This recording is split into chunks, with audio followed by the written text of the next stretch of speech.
Today in the shop we have a 1990 through 1996 Corvette instrument panel. This instrument panel has a faded LCD.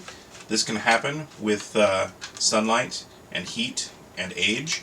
The LCD becomes less and less and less readable, and eventually it isn't possible to see speedometer and odometer anymore. The good news is that replacement parts are available from Batee.com. That's BATEE.com. And it's an easy repair.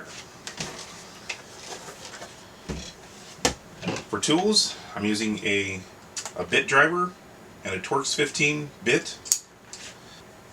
I'm going to remove the 6 screws that hold the bezel to the white plastic housing.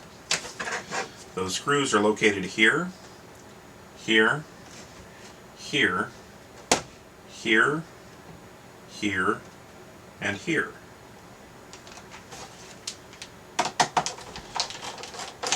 The next step is to separate the instrument panel from the bezel, and we'll set the bezel aside.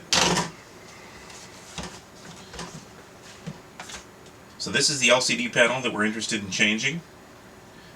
So we're going to lift the LCD panel just far enough so that the pins release from the electrical connector. We're going to stop before we start applying pressure to either corner of the LCD panel here. We'll gently lift the LCD panel and set it aside. Behind the LCD panel is a color filter. This is what provides the colors that we see for the left and right turn signals, for the high beam indicator, and for the orange color that you see behind the LCD. In this case, the orange coloring has slightly faded. That is not what's causing the LCD to be unreadable. It's simply going to cause a slight color shift behind the LCD. It's perfectly fine to use a faded color sheet.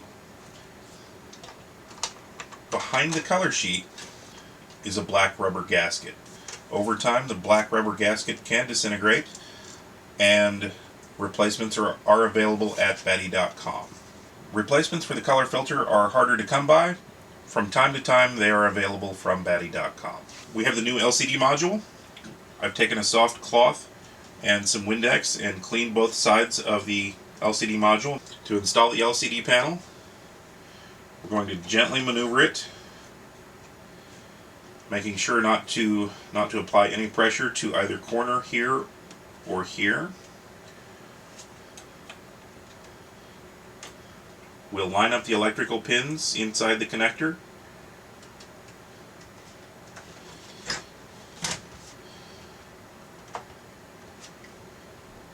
Then maneuver the panel into place.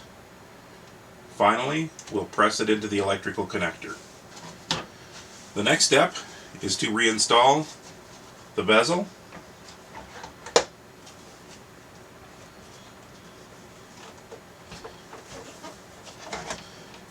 And then we'll reinstall the 6 screws we removed that hold the bezel in place. And that completes the process of replacing the LCD screen. So we have applied a speed signal, and we can see the speedometer output is working as it should.